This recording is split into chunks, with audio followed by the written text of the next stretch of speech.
வெங்கடேஷ் இதே கூட்டணியில் தான் ஜெயிச்சு எம்எல்ஏ ஆனாரு. இதே கூட்டணியில் தான் நான் நிற்கிறேன். நம்மளும் ஜெயிச்சு மத்தியில் ஆட்சி அமைக்க போகிறோம். கையத்தட்ட மாட்டேங்க. 1.5 கோடி பேரில் 1.25 கோடி பேருக்கு மாதம் 1000 ரூபா கொடுக்குற ஒரே முதல்வர் திமுகவுடைய தலைவர் என்ன தளபதி மட்டும்தான். நம்ம ஆளுக்கட்சி மத்தியில் நம்ம தான் ஜெயிக்க போகிறோம். எங்களை மீறி அதிகாரி போயிடுவாங்களா? தாட்டியமாக வாங்கி கொடுப்பான். 18 லட்சம் பேருக்கு 6 மணிக்கு சமைச்சு 7 மணிக்கு சாப்பாடு போடுற ஒரே முதல்வர் அண்ணன் தளபதி மட்டும்தான். இது மூலயமா மாதம் உங்களுக்கு 5000 ரூபா மிச்சமாக போகுது. தங்கத்தமிழ் செல்வன் ஜெயிச்சு எம்பி ஆனா ஆண்டுக்கு 1 லட்சம்மா. நீ திருப்பி கட்ட வேண்டியதில்லை, வட்டி கட்ட வேண்டியதில்லை. 1 லட்ச ரூபா உங்கள் அக்கௌண்ட்டுக்கு வந்துடும். வச்சுக்க. வெங்கடேஷ் இதே கூட்டணியில் தான் ஜெயிச்சு எம்எல்ஏ ஆனாரு. இதே கூட்டணியில் தான் நான் நிற்கிறேன். நம்மளும் ஜெயிச்சு மத்தியில் ஆட்சி அமைக்க போகிறோம். கையத்தட்ட மாட்டேங்க. எப்படி தளபதி திமுக ஜெயிக்கவே முதலமைச்சர் ஆன உடனே சொன்ன திட்டங்கள்லாம் கொடுத்தாருல. மகளிர் உரிமை தொகைன்றது மாதம் 1000 ரூபா உங்களுக்கு கொடுக்குறாரு. தமிழ்நாட்டில் 2.25 லட்சம் கோடி ரேஷன் கார்டு இருக்குமா மொத்தம். அவ்வளோதான் ரேஷன் கார்டு வச்சு பயன்படுத்துறவங்க. அந்த 2.25 லட்சம் கோடி ரேஷன் கார்டில் 1000 ரூபா யாருக்கு வேணும்னு கேட்டு விண்ணப்பிக்க சொன்னார். 1.5 கோடி பேர் தான் கேட்டாங்க. 1 கோடி பேர் எனக்கு வேணாம், வசதி இருக்கு அப்படின்னு சொல்லி ஒதுக்கிட்டாங்க. 1.5 கோடி பேரில் 1.25 கோடி பேருக்கு மாதம் 1000 ரூபா கொடுக்குற ஒரே முதல்வர் திமுகவுடைய தலைவர் என்ன தளபதி மட்டும்தான். இந்த உரிமை கிடைக்காதவங்களுக்கு நானும் வெங்கடேஷ் சேர்மன் இந்த சாவடியில் உட்காந்துக்கிருவோம். ஜெயிச்ச உடனே அதிகாரிகளை வர சொல்லுவேன். உங்ககிட்ட மனு வாங்குவேன். அப்பயே 1000 ரூபாய் வாங்கி கொடுத்துட்டு போயிடுவேன். கிடைக்காதவங்களுக்கு செய்வோமா செய்ய மாட்டோமா?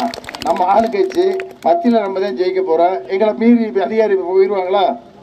தாட்டியமாக வாங்கி கொடுப்போம். நீங்கள் பஸ்ஸில் போனால் பஸ்ஸுக்கு ஃப்ரீ. மாதம் 1000 ரூபா அதில் மிச்சமாகுது. டிக்கெட் எடுத்தால் 1000 ரூபா வரும்லமா? சிலிண்டரில் ஒரு நம்ம ஜெயிச்ச உடனே இன்னைக்கு சிலிண்டரோட விலை 1200, 500 ரூபாய்க்கு கொடுக்க போகிறோம். 700 ரூபா மிச்சமாக போகுது. பெட்ரோல் விலை 105, அதுவும் மோடி தான் ஏற்றினாரு. சிலிண்டரையும் மோடி தான் ஏற்றினாங்க. ஒரு நாளைக்கு 75 ரூபாய்க்கு லிட்டர் கொடுக்க போகிறோம். கொடுத்தா ஒரு நாளைக்கு 30 ரூபா மிச்சமானா மாதம் 1000 ரூபா மிச்சம். பிள்ளைங்க ஸ்கூலுக்கு போனால் காலை உணவு கொடுக்குற ஒரே முதல்வர் இந்தியாவில் தமிழ்நாடு முதல்வர் அண்ணன் தளபதி மட்டும்தான். 18 லட்சம் குழந்தைகள் காலை உணவு சாப்பிடுதுமா? எந்த மாநிலத்திலையும் போடல. நம்மளை பார்த்து கனடா நாட்டுக்காரன், அமெரிக்காவுக்கு பக்கத்தில் பெரிய நாடு, அவன் போடுற இன்னைக்கு ஸ்கூலில் காலை உணவு. இந்தியாவில் நம்ம மட்டும்தான் காலை உணவு போடுறோம். நம்ம வீட்டில் 4 பேர்த்துக்கு காலையில் சமைச்சு கொடுக்க முடியுதா? அவசரமாக பார்க்குற பிள்ளைகளுக்கு ஸ்கூலுக்கு அனுப்பிடு, இப்போ வீட்டுக்காரர் வேலைக்கு அனுப்பிடு, சமைக்க முடியல 4 பேர்த்துக்கு. 18 லட்சம் பேருக்கு 6 மணிக்கு சமைச்சு 7 மணிக்கு சாப்பாடு போடுற ஒரே முதல்வர் அண்ணன் தளபதி மட்டும்தான். இது மூலயமா மாதம் உங்களுக்கு 5000 ரூபா மிச்சமாக போகுது. தங்கத்தமிழ் செல்வன் ஜெயிச்சு எம்பி ஆனா உதயசூரிய ஜெயிக்கணும். இதுக்கு மேலே ராகுல் காந்தி, இந்திரா காந்தியோட பேரன், ராஜீவ் காந்தியோட மகன் இந்தியா முழுக்க இன்னைக்கு நடக்கிறாரு. மத்தியில் பிஜேபி ஆட்சி இருக்கக்கூடாதுன்னு சொல்லி ராஜீவ் காந்தியும் இந்திரா காந்தியும் சுட்டு கொல்லப்பட்டாங்க. பாவம், அவன் குடும்பத்தில் எவ்வளோ வேதனை பாரு. அவர் பேரை இன்னைக்கு ராகுல் காந்தி கல்யாணம் பிடிக்காம நாடு நல்லா இருக்கணும்ன்றதுக்காக தெரு தெருவா நடக்கிறார் இந்தியா முழுக்க. அவர் சொல்றாரு, நம்ம இந்தியா கூட்டணி ஜெயிச்சு மத்தியில் ஆட்சிக்கு வந்த உடனே ஒவ்வொரு குடும்ப தலைவிக்கும் ஆண்டுக்கு 1 லட்ச ரூபாய் இடம். இப்பதான் பிளவுக்கா கைதட்டீங்க. ஆண்டுக்கு 1 லட்சம்மா. நீ திருப்பி கட்ட வேண்டியதில்லை, வட்டி கட்ட வேண்டியதில்லை. 1 லட்ச ரூபா உங்க அக்கௌண்ட்டுக்கு வந்துடும். வச்சுக்க. 5 வருஷத்துக்கு 5 லட்சம்.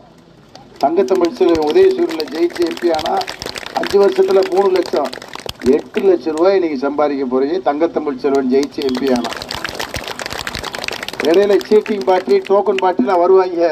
எவனையும் நம்பி ஓட்டு போட்டுறாத. ஒரு உபரேசனும் இல்லை. போன தடவை அண்ணன் ஓபிஎஸ் பையன் ஜெயிச்சார்ல, என்னம்மா பார்த்தீங்க? என்ன செஞ்சாரு? ஊருக்குள்ளே வந்தாரா? வரல. ஊருக்குள்ளே மக்களை பார்த்தாரா? 1000 ரூபாயை கொடுத்தாங்க, 2000 ரூபாயை கொடுத்தாங்க, 10,000 ரூபாயை கொடுத்தாங்க, 5000 ரூபாய் கொடுத்தாங்க. சங்கத்துக்கெல்லாம் போய் 5 லட்சம் 10 லட்சம் கொடுத்தாங்க. வாரி இறைச்சாங்க. ஆரத்திக்கு 500 போட்டாங்க. ஜெயிச்சு என்னடா உபரேசனா? நீங்கள் தான் நல்லா இருந்தீங்க. மக்களை பார்த்தீங்களா? அப்படி பணக்காரனை நம்பி மோசம் போயிடாதீங்க. எவனும் நம்மளுக்கு வந்து செய்ய மாட்டேன். நம்ம உங்களை மாதிரி நடுத்தர குடும்பம், விவசாய குடும்பம், ஊர்லேயே தங்கி விவசாயம் பண்ணுறேன். உள்ளூர்காரன், பக்கத்து ஊருக்காரன் சொன்னாந்தா ஒன்றிய செயலாளர், சேர்மனு, நம்ம எம்எல்ஏ செகண்டில் போய் வாடிப்பட்டிக்கு வாப்பாட்டா வந்துடுவேன். வந்து மக்களை பார்ப்பேன். இப்படி ஆளு தான் ஜெயிக்கணும். எப்பயுமே ஆளும் கட்சியில் ஜெயிச்சாதான் தொகுதிக்கு நல்லது. இப்போ வெங்கடேஷ் ஜெயிச்சாரு, ஆளுங்கட்சி திமுக. நான் ஜெயிக்கிறேன், மத்தியில் ஆளுங்கட்சி. எம்பி, எம்எல்ஏ, சேர்மன், எப்படி பாருங்க, 3 திட்டம் நம்ம ஊருக்கு வரும். உங்களுக்கு பிரச்சனை இல்லை. ஆகவே வாக்குச்சாவடிக்கு போங்க. 2 பெட்டி இருக்கும். முதல் பெட்டியில் முதல் சின்ன தங்கத்தமிழ் செல்வன் உதயசூரியன் இருக்கேன். டக்குன்னு தட்டி விட்டு வந்துருங்க. நம்பலாமா? ஜெயிச்சிடலாமா? கொஞ்சம் இறக்கப்படுதா?